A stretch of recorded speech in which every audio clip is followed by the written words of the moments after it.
함께 신앙 고백하시겠습니다. 나는 전능하신 아버지 하나님 천지의 창조주를 믿습니다. 나는 그의 유일하신 아들 우리 주 예수 그리스도를 믿습니다.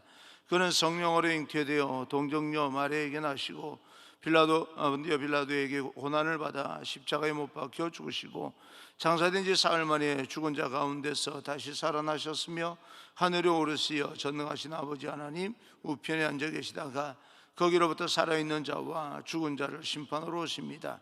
나는 성령을 믿으며 거룩한 공교회와 성도의 교제와 죄를 용서받는 것과 몸의 부활과 영생을 믿습니다.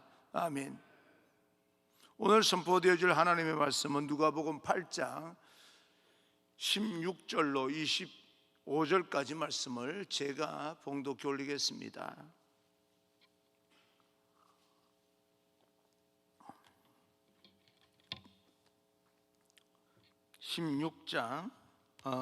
8장 16절에서 25절입니다. 누구든지 등불을 켜서 그릇으로 덮거나 평상 아래에 두지 아니하고 등경 위에 두나니 이는 들어가는 자들로 그 빛을 보게 하려 함이라. 숨은 것이 장차 드러나지 아니할 것이 없고 감추인 것이 장차 알려지고 나타나지 않을 것이 없느니라. 그러므로 너희가 어떻게 들을까 스스로 삼가라. 누구든지 있는 자는 받겠고 없는 자는 그 있는 줄로 아는 것까지도 빼앗기리라 하시니라. 예수의 어머니와 그 동생들이 왔으나 무리로 인하여 가까이 하지 못하니 어떤 이가 알리되 당신의 어머니와 동생들이 당신을 버리고 밖에서 있나이다. 예수께서 대답하여 이르시되 내 어머니와 내 동생들은 곧 하나님의 말씀을 듣고 행하는 이 사람들이라 하시니라. 하루는 제자들과 함께 배에 오르사 그들에게 이르시되 호수 저편으로 건너가자 하시매 이에 떠나 행선할 때에 예수께서 잠이 드셨더니 마침 광풍이 호수로 내리치매 배에 물이 가득하게 되어 위태한지라. 제자들이 나와 깨워 이르되 주여 주여 우리가 죽겠나이다 한데 예수께서 잠을 깨사 바람과 물결을 꾸짖으시니 이에 그쳐 잔잔하여 지더라. 제자들에게 이르시되 너희 믿음이 어디 있느냐 하시니 그들이 두려워하고 놀랍게 여겨 서로 말하되 그가 누구이기에 바람과 물을 명함에 순종하는가 하더라. 아멘. 우리 앞뒤좌우 인사합니다. 축복합니다. 성령 충만하십시오. 인사합니다. 축복합니다. 성령 충만하십시오. 오늘은 오직 말씀 그리고 오직 믿음이라는 제목으로 여러분과 함께 오늘 이 성경 통해서 주시는 하나님의 음성을 듣겠습니다. 오늘도 주님과 함께 여러분 삶 가운데 복된 하루가 되기를 다시 한번 주님 이름으로 축원합니다. 최근 우리나라 곳곳에 CCTV가 설치되어 있습니다. 이 CCTV를 통해서 범인 검거율이 높아졌을 뿐만 아니라 범죄 예방 효과가 굉장히 크다라고 하는 그런 통계를 내고 있습니다. 그러나 이로 인해서 개인의 사생활 침해 문제가 사실은 또 알고 보면 심각하게 대두되고 있습니다. 웬만한 건물에 설치되어 있는 이 CCTV 카메라뿐 아니라 이곳저곳에 설치되어 있는 교통 카메라, 더구나 개인이 설치하고 있는 블랙박스, 마음만 먹으면 개인의 일거수일투족을 영상으로 모두 담아낼 수 있는 그런 시대를 살아가고 있습니다. 우리가 밖에 나가서 생활하는 모든 하루의 시간들을 곳곳에 여러분이 동선이 어디로 갔는지 이 영상을 추적해 나가다 보면 하루 일과를 고스란히 영상으로 담아낼 수 있는 시대가 오늘날의 시대입니다. 혹시 누군가 나를 보고 있는 것은 아닌가? 누군가로부터 내가 감시당하고 있는 것은 아닌가? 심한 사람은 그런 어떤 불안감 때문에 힘들어하는 사람도 있습니다. 아마도 사람들에게는 남들에게 알려지고 싶어 하지 않는 사생활, 비밀이 있는 것 같아요. 그런 가장 불안감을 느끼고 사는 사람은 바로 이중적인 삶을 살아가는 사람은 아닌가라고 하는 생각을 해봅니다. 그런 반면에 또 어떤 사람은 자신의 숨은 존재가 세상에 드러나게 만들고 싶어서, 드러나지 않아서 자기 존재를 다른 사람이 알아주지 않아서 더 힘들어하는 사람도 있는 것도 사실입니다. 오늘 성경에는 우리에게 빛으로 사는 것이 어떤 삶인지 놀라운 그런 도전을 주고 있습니다. 하나님께서 천지를 창조하실 때 제일 먼저 창조하신 것이 빛입니다. 빛이 있다고 하는 것은 사물을 그대로 있는 그대로 볼 수 있게 만들기 때문에 빛이 우리 실생활 속에서 굉장히 중요합니다. 빛은 그 존재로 인하여서 의미가 있지만 또 사물을 있는 그대로 파악한다고 하는데 의미가 있습니다. 그러므로 빛이 있어야 만물을 바르게 판단하고 올바르게 살아갈 수가 있습니다. 하나님은 어둠에서 빛을 창조하신 분입니다. 죄는 어둠을 찾고 수치스럽고 부끄러운 것은 은밀한 것을 찾지만 거짓과 위선은 자신을 감추고 숨길 곳은 찾지만 하나님은 모든 것을 빛 가운데 드러내기를 원하고 계시는 겁니다.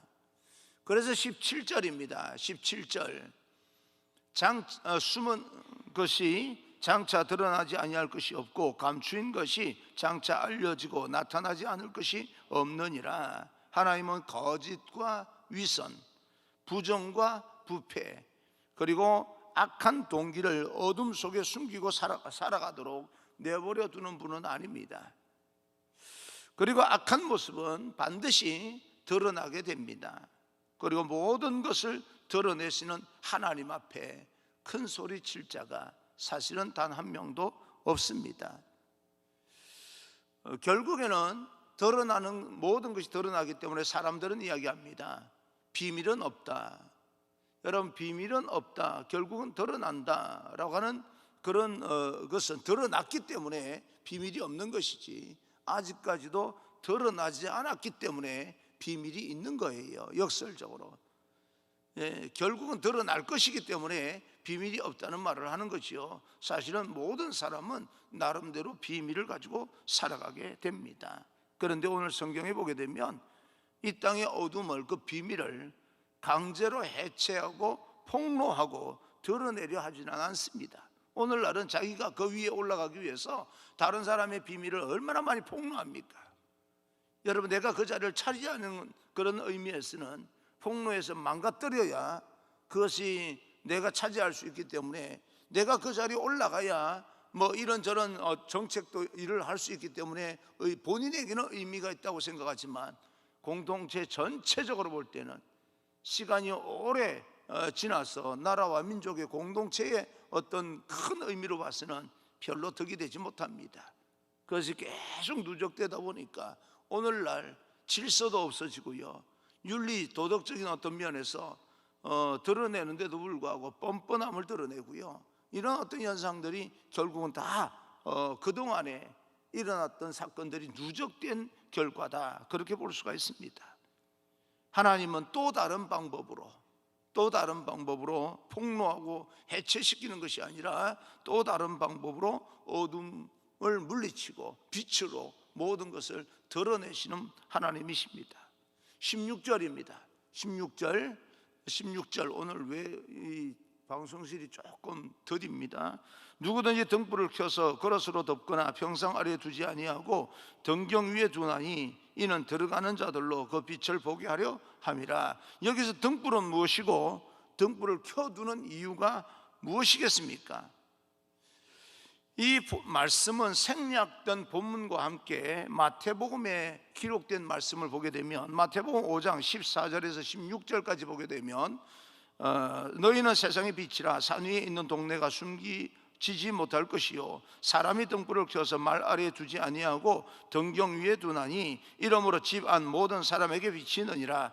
이같이 너희 빛이 사람 앞에 비치게 하여 그들로 너희 착한 행실을 보고 하늘에 계신 너희 아버지께 영광을 돌리게 하라. 이 말씀을 보게 되면 등불이라고 하는 것은 우리를 보게 하는 것이고, 등불을 켠다는 것은 우리의 영혼에 생명의 불꽃을 심어준다, 그런 의미가 있습니다.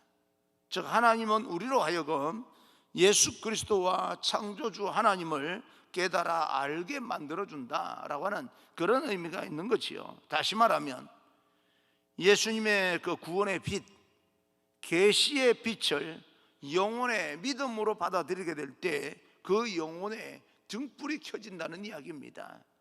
그래서 드러나서 치유함을 받고 하나님의 나라의 소망을 가지게 됩니다. 예수님의 십자가와 영원한 삶에 대한 계시, 그리고 영혼의 빛의 거룩한 빛이 되고 영혼의 등불이 되는 겁니다. 여러분, 우리 세상의 논리는요, 비밀이 밝혀지게 될 때 평가가 다릅니다. 내가 가지고 있는 비밀이 밝혀지게 될 때 어쩌면 사람들에게 비난을 받을 수 있습니다. 저렇게 나쁜 짓을 한 놈이 있나, 그런 이야기를 들을 수 있습니다. 그런데요, 내 안에 더러움이 드러나게 되면 천국을 소망할 수 있습니다. 그것으로 인하여서 천국에 들어갈 수 있다는 거예요.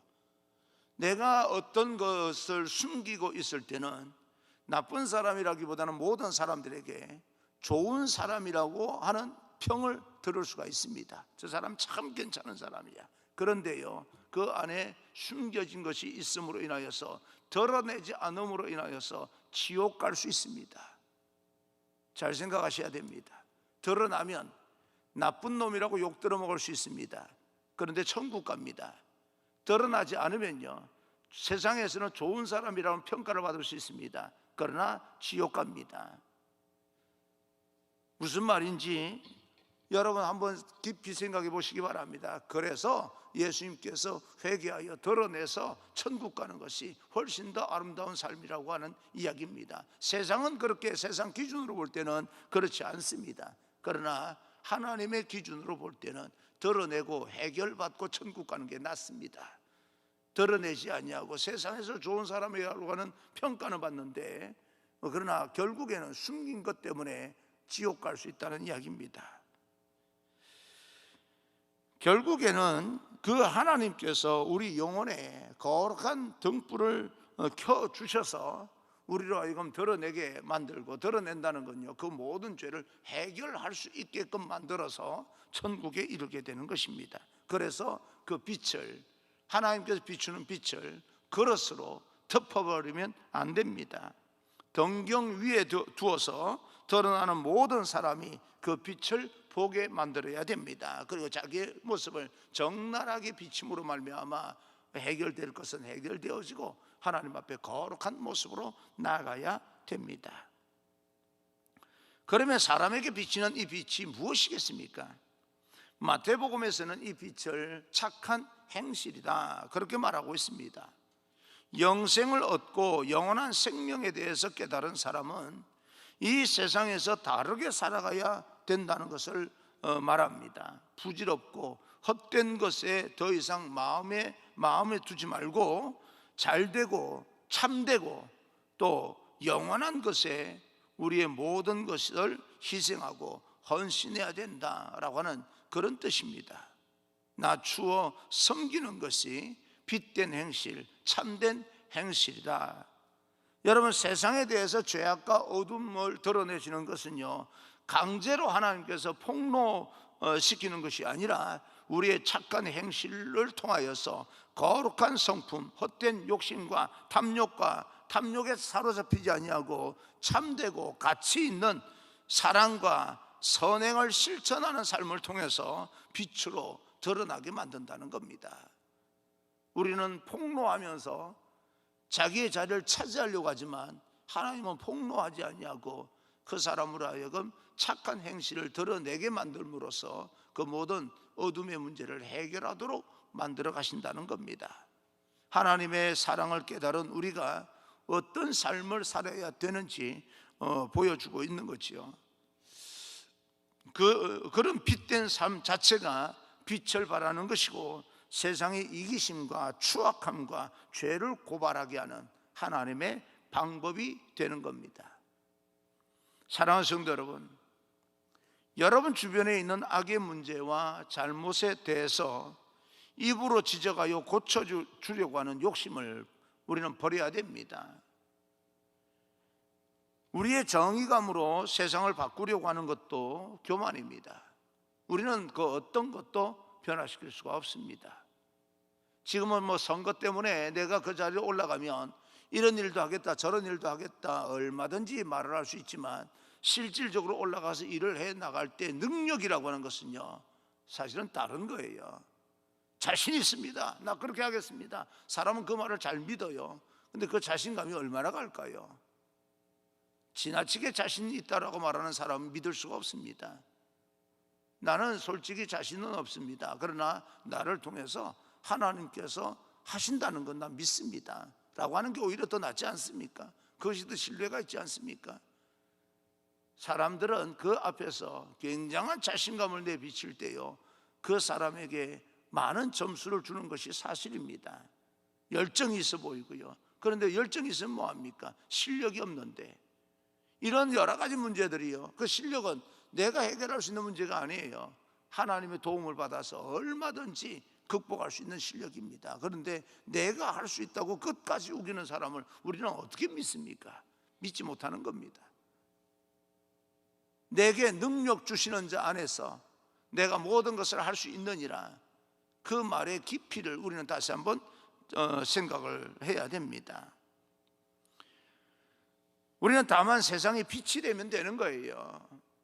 하나님께서 나를 비치는 빛이 되어서 세상 사람들에게 빛된 그런 어떤 삶을 보여주면 되는 겁니다. 내가 고칠 수 있는 게 없습니다. 그들이 깨닫든지 깨닫지 못하든지 상관없이 우리의 삶으로 오랜 시간을 통하여서 교훈해 줘야 됩니다. 빛은 그저 자신의 모습으로만 소리 없이 비추고 드러나게 만드는 거예요. 주님은 제자들과 함께 또 다른 어떤 이 말씀 주제로 넘어가면 그 모든 것을 행하시고 이제 건너편 거라사 지역으로 가십니다. 가는 도중에 호수 한 그 가운데서 거대한 광풍을 만납니다. 그런데 주님이 피곤하셨는지 주무시고 계시고요, 그 바람이 얼마나 거세게 불었는지 그 바람을 성경에는 광풍이라고 이야기를 합니다. 갈릴리 바다에서 잔뼈가 굵은 제자들도 두려워서 어쩔 줄 몰라 하는 그런 어마어마한 큰 바람이 불어옵니다. 아마도 배가 침몰될 것 같은 그런 위기라고 생각한 것 같습니다.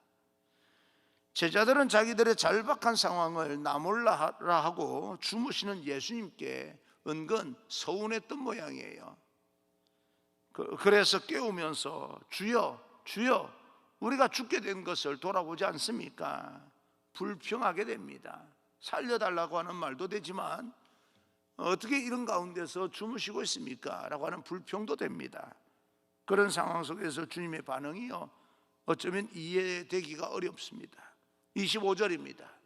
25절 제자들에게 이르시되 너희 믿음이 어디 있느냐 하시니 그들이 두려워하고 놀랍게 여겨 서로 말하되 그가 누구이기에 바람과 물을 명하며 순종하는가 하더라. 너희 믿음이 어디 있느냐. 믿음 없는 제자들을 책망합니다. 아니, 감당할 수 없는 광풍을 맞이하여서 죽을 둥 살 둥 애를 쓴 거 아닙니까? 제자들은요 그냥 가만히 손 놓고 있다가 주님을 깨운 게 아니에요. 자기들 나름대로 극복하기 위해서 죽을 둥 살 둥 그렇게 애를 쓴 거예요. 그래서 잠을 주무시다가 일어나서 제자들에게 수고했다, 참 많이 애썼다 라고 위로해 주면 얼마나 좋습니까? 근데 여기서 이 믿음이 없느냐라고 책망을 하시는 것은 무슨 믿음을 이야기하는 걸까라고 하는 생각을 해봤습니다. 그런데 다시 폭풍이는 한 복판에서 가만히 자세하게 보게 되면 예수님께서 정말 주무셨을까라고 하는 생각도 해봤습니다.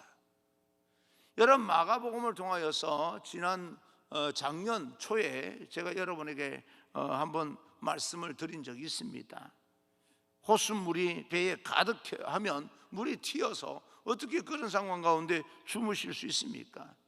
제가 생각할 때는 제자들이 어떤 태도를 가지고 이 모든 어려움들을 극복하고 있는지 그 태도를 보기 위해서 아마 모른 척하고 주무시는 척 하지 않았을까라고 하는 생각을 해봅니다.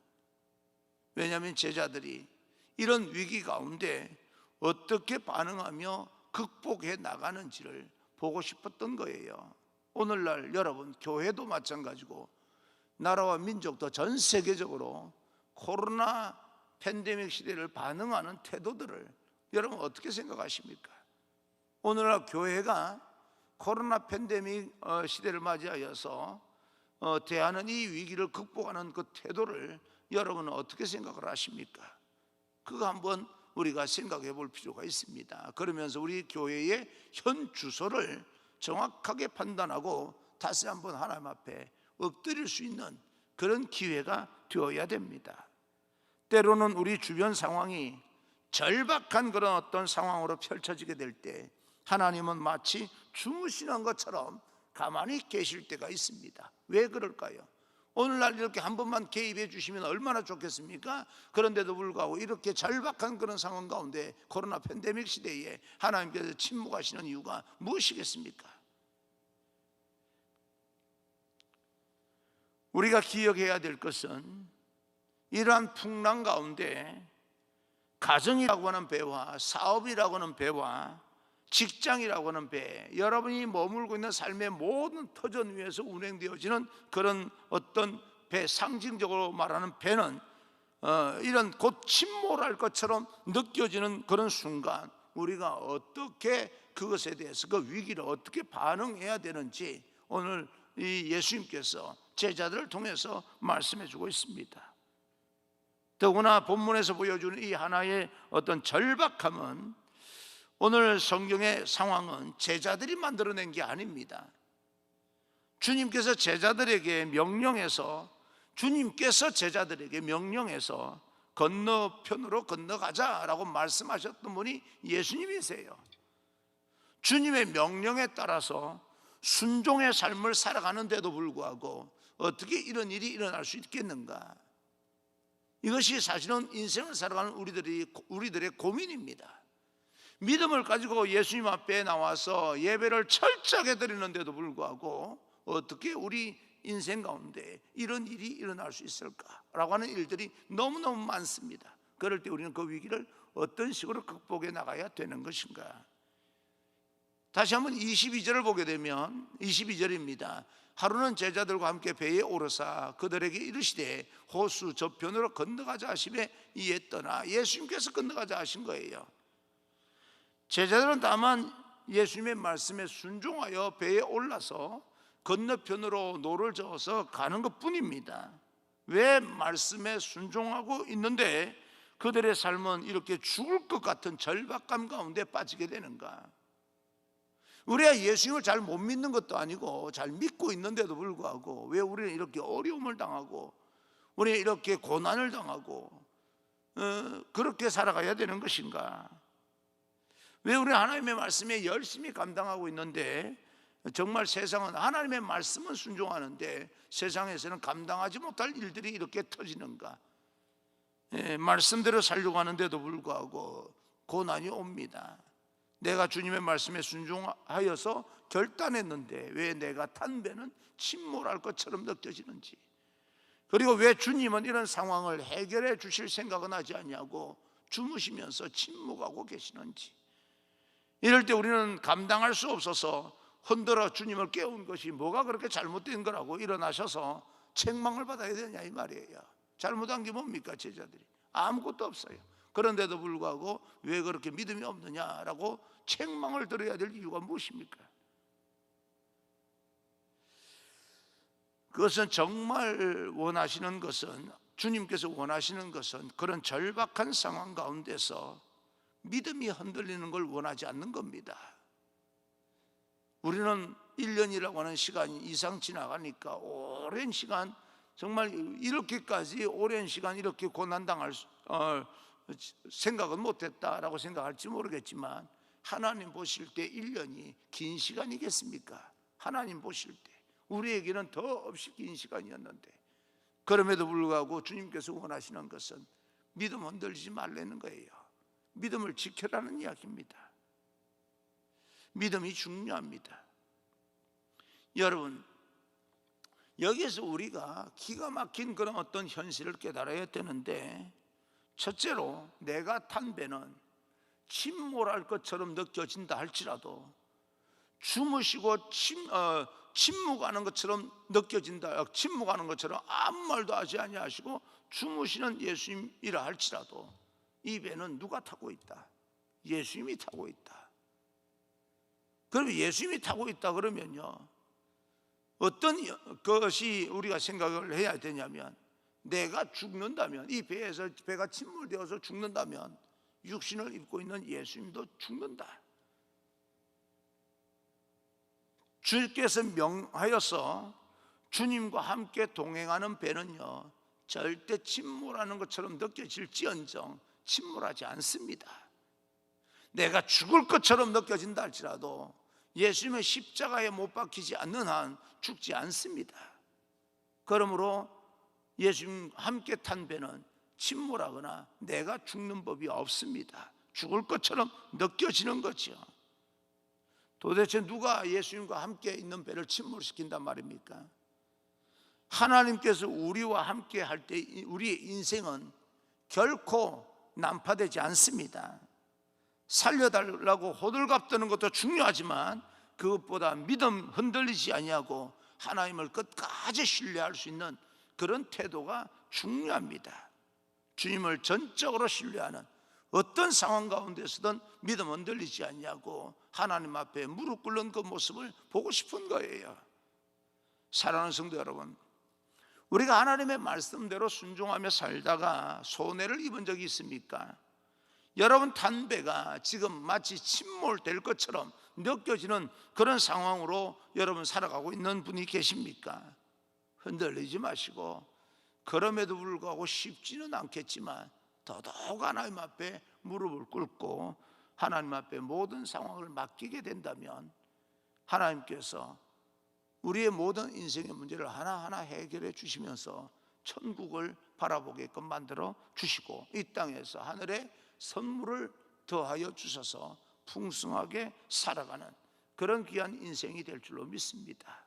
결국에는 하나님께 영광을 돌리고 여러분의 축복이 되고 다른 사람에게 축복의 통로가 되는 귀한 인생이 되기를 주님 이름으로 축원합니다. 그러기 위해서는 믿음을 지켜내야 됩니다.